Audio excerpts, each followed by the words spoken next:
It's to be entertained, and you know the vibes. And here we are with VM Talks once again. How you doing, sir? Been a while. I'm doing great. How are you? So this guy again with the weak handshake again. I've known this guy for years, and the handshake gets weaker and weaker. I'm just messing with you. Here's another handshake. That's all good, man. If you don't mind, I always ask, can I smoke a cigarette before I do anything, say anything, or whatever I have to do in life. Yeah, I mean, go ahead. I'm Mr. Basement. It's all due so respect, but you know what? At the end of the day, it's to be entertained. That's us. I have the shirt. I matched the red jacket. It sounds beautiful. It looks good. Shirt, yeah. You know, keep it short and simple. Love these guys. Here we go. The sponsorship is amazing. The program, they hold me down each and every day of the week, 24/7, all day, every day. And here's my new brand new series right here, brand new series. Here it is, episode 1, VM Talks, and here we are. We're at my studio. So why are you here today? What is your main reason for coming in tonight and seeing me?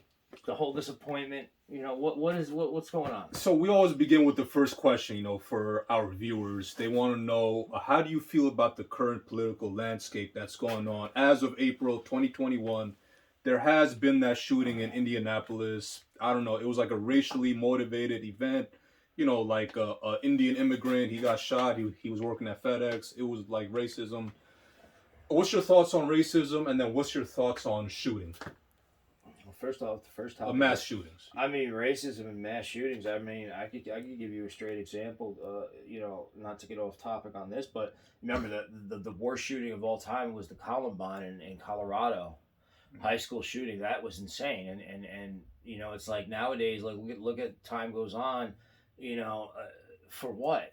You know, like shit. I have a gun. Like back in the day when things were solved, the people would just punch and fight, and maybe knives here and there. But now it's escalating. Now it's escalating to guns and warfare and shit like that. You know, that kind of situation. And it's sad to say, because the fact that with the racism situation, it's like people are quick to judge. Like it doesn't matter what race you are. Like they try to statistically say, oh yeah, well, you know, so and so was, what gender was he? Was he this? Was he a male? Was he a female? Like they always take surveys, and society generalizes that into a statistic, and then states the facts based on a statistic of a survey, so to speak. So, in my sense, I don't consider it a racism. I consider it more of a general issue that was going on, and maybe that person. Think about the person who's shooting the other person. What was going on in his mind? What was the reasoning, the understanding of why he shot that guy?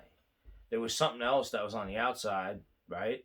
Came from the outside in his brain, in his life, in his society, of his own life and perspective and how he sees things. And he turns it around and takes it out on somebody that has nothing to do with it.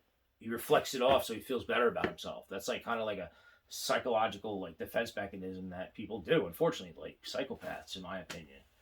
So I'm not really going to put racism in there, because racism really not. I mean, there's other issues, you know. I don't really know the whole story on it, but based on that, it's just that's all I really have to say about that. But I mean, there's been like about 200 to 300 of these cases. I mean, why do they keep happening? And past 10, 20 years, it's just been a bunch of mass shootings. The idea of the overpopulation. Why do you think? Well, you got to understand, like, as we branch out and evolve in society, generation by generation, we evolve, and there's more people that are being born by a snap of a finger like this than more people being dead like a snap finger like that. You see the difference? People are multiplying more than they're dying. So then there's going to be aspects where there's going to be more of an evolution of a category of these type of people, or these like serial killers, pedophiles, this, racist, that, you know, whatever the fucking case, it just multiplies. So these shootings are just going to keep happening. It's part of life. It's part of evolution. Like, whether it's good or bad. Do you understand what I'm saying? Like, it's just going to it's going to go up, in my opinion. If it's not controlled now, it's never been controlled, never will be controlled. It's just going to get worse. So you feel like gun control is an issue, and you think people are allowed to have guns, or they're not allowed to have guns, or... Yeah, what's your stance on gun the whole the gun's been around for years, like from like Middle Ages, you know, BC, whatever. Like people made their own guns and whatnot, pellet guns, this, that, and that should not be taken away from you, because like we're humans, like we have a brain. We should be smart enough to know what to do. Like I can go into a Home Depot with buy a Sawzall and use it as a weapon that's stronger than a gun. Like there's shit that could be used besides guns. You know what I mean? So like, it doesn't matter. Like me with the gun laws, it has nothing. Anybody can take anything. You can take a Yeah. vehicle and kill somebody with it. Like, dude, go 120 miles per hour down the fucking residential street. Close your eyes, make the sign of the cross, go through the house. Yeah, you'll be dead. So I guess it's the person and not the weapon. That's what Yeah, you're trying to it say. has nothing to do with the weapon. Yeah. People think like take this away, take that away. Nah, it has not. It doesn't change Mm. society. It may change them in different, maybe even for the worse or the better. I don't know how you view it. That's all how you view Well, it. then that kind of comes down to the question is like, yeah, do we need to do more psychological testing, even for police officers, or Hell just yeah, broad like spectrum, psychological testings. psychological, yeah. Yeah, like that's never like that's done very lightly because people know people, not what they know. Again, like back what I said earlier on another episode or whatnot. I said, it's not what you know, it's who you know at the time. Like if you know, like I know you, who you know somebody that can get me up there.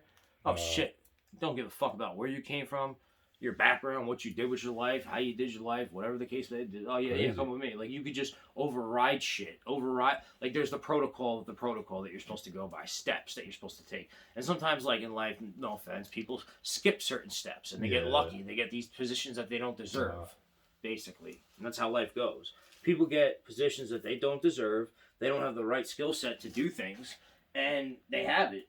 And the people that really do have the skill sets and to do things like that nature, it's kind of like, why not can't they have that position? They deserve it more. It's like life just bites you in the ass. and Kinda. then those people that have the skill sets, they don't even care about the population. Yeah, exactly. It's Yeah. just one of them things, and that just to wrap Yeah. that up, and this, I'm just trying to keep it short and simple for this Yeah, one, sure. but like that's the main concern here. No. It's not the things that we have. It's our mentality that kills us. It's not the things that we have. It's not the things that we possess. It's not the gel. It's our own mentality that is going to kill us. Well, In my opinion. me and you both know that, you know, especially New Jersey, or maybe not, but that, yeah, life is, tough, So, how does somebody in any situation, whether it be prison or, they're going through a breakup or they lost their job, how do you deal with difficult times, Well, no, Especially during, it's just yeah. it comes down to triggers, temptations, and then you slash that line, and then it's coping mechanisms. Triggers and temptations are things that are like, oh shit, that's something I want to do, but is it really good for me to do? And you get a thought, and you obsess over it. The more you obsess over it, let it control your brain, it controls your body, and then you take that thought into action. With that being said, you could do bad things and say you're in a situation where, like you said, hit rock bottom, but you're trying to get back in life. It's just, in my opinion, just keeps doing positive things no matter what. Like, do the next best thing when nobody's looking is integrity. Integrity is the best thing you could do in life because I believe in karma. I believe in bad energy. If you complain about shit, your house is going to be messy. If you're depressed, you don't get sleep at night. The way you treat yourself and the way you treat your house is how you treat your inner soul. And really, it starts with it. You wake up every morning and you make your bed and you do something positive. It starts within in that little aspect of your life.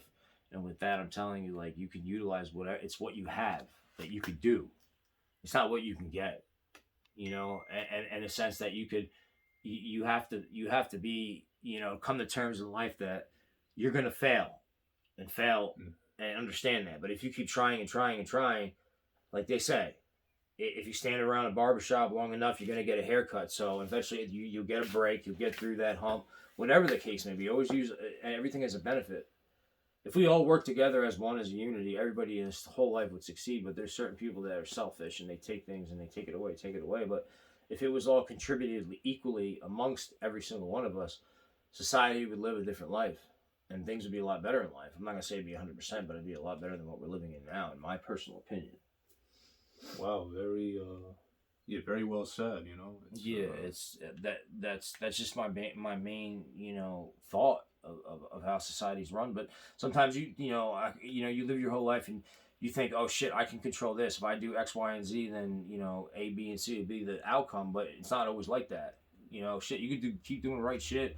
Whatever, you believe in God, you believe in this, believe in that, whatever makes you motivate and discipline and have structure in your life to motivate yourself to be inspirational and have ambition in life to be successful, you'll do what you have to do just to put the hard work in and get by. In my opinion, like, that's all you need to do. You need to work at it. You need to put yourself Have structure. Work at it every single day. Don't take breaks. Don't take time off. Don't take a rest. Don't take a vacation. Even if you're taking a vacation, you're taking a vacation from something else, but you're still doing. You're working at it. Well, then that comes then to the next question. What really is the point of life, and why are we here? You in your In opinion, my personal opinion, like, I mean, that's a big question mark. And for me, I mean, I just believe in just doing the right thing, and whatever happens, happens. When life is over, if there is an afterlife, I don't know what the fuck's out there. No. I got to see it to believe it. You know what I mean? I can't go based on a Bible scripture, or I can't go based on what a buddy of mine told me, or somebody that just came out of a church parking lot. Like, you know what I mean? Like, I have, like, if somebody tells me somebody got shot down the block, oh yeah, that's cool. But then I'm not gonna believe it. I gotta, like, physically see it. Anybody can make anything up. So, like, it doesn't. I have to physically see something. Like, even if it's a sign in life that, like, changes me, and I think that maybe some crazy person up there in heaven came down and did some magical shit and made it happen, worked out, and I was successful, then yeah, if that was in my perspective. But as I got older, I realized maybe no. That's just not my perspective. Did VM see anything supernatural so far? I mean, I had, up like, to your current age. Did you see anything supernatural? Or? I had 3 near-death life experiences, Okay. you know, and care to share that? I don't want to. I don't want, you know. In all due respect, I don't want to mention, like, the causes of them, but just going through the process of that, of being in a hospital and being, like, you know, pronounced dead for several hours. Yeah, it was like I was dreaming. I was like, I had an outer body experience. It was crazy. Yeah. So the concept of God was that while you were dreaming, do you think there's another entity? I believe so. There is a light to the tunnel. When they say there's a tunnel and there's train tracks and there's light, there's something there, but I don't know what the fuck it is. Just when I die, bring me there. You know, my grandmother just passed away last week. You know, sorry like, about that. Yeah, and it's like you wonder. Like, my mom always said it. Well, where did she go? It's not that she's dead. Where'd she go? Like, where do we go when we die? You know what I mean? Where the fuck do we go? Excuse my French, in all due respect, but where do we go? Remember where you were before this? I have no idea. And maybe if I can get a clue as I get older, then so be it. But I really don't care at this point. We're just dealing with the current problems. The current issues and whatnot. As they kind of go on. You know, today is a beautiful day to sit there and enjoy your life and not worry about all this BS that's going on in the world. You know what? At the end of the day, focus on you. Don't worry about all this, you know, things on the outside, external point of view, perspective of your life, and what you see on the outside, but more internally, work on yourself first and branch yourself out. If you can't work on yourself, you can't work on anybody else, and you can't help somebody else. If you're fucking with your shit and you're pissing a pot, a pan, whatever, whatever you got, you don't even have a pot to piss on. That's the saying. I'm sorry. You don't even got a fucking pot to piss on. My dad would always say. You know what I mean? And it's just like, fucking, who gives a shit about everybody else? You know, we're not in middle school, we're not in high school. We worry about ourselves. But if you're depressed and sad, how are you going to help somebody else? They're just going to carry that negative emotion from you because you're hanging out at the same time. You know, it's better to be positive so people, you know, work with that energy, not like negative. That just puts bad vibes out there, you know. Very profound. So yeah, that's a deeper meaning of things, like how I see life. So I mean, I think that's enough said. You know, I think you're tired. I'm tired. So yeah. So cut it, baby. So that was this was definitely a splendid evening. I think spending it with a VM. If the viewers have any further questions for VM, anything that they want to know, anything that they want to find out, anything that they want to learn, please let us know. And you're here with To Be Entertained, and you know the vibes. And we were here with VM Talks. Remember, this has been a great show. To Be Entertained. Please like, comment, share, and subscribe. Yeah, always comment. You know, it's beautiful.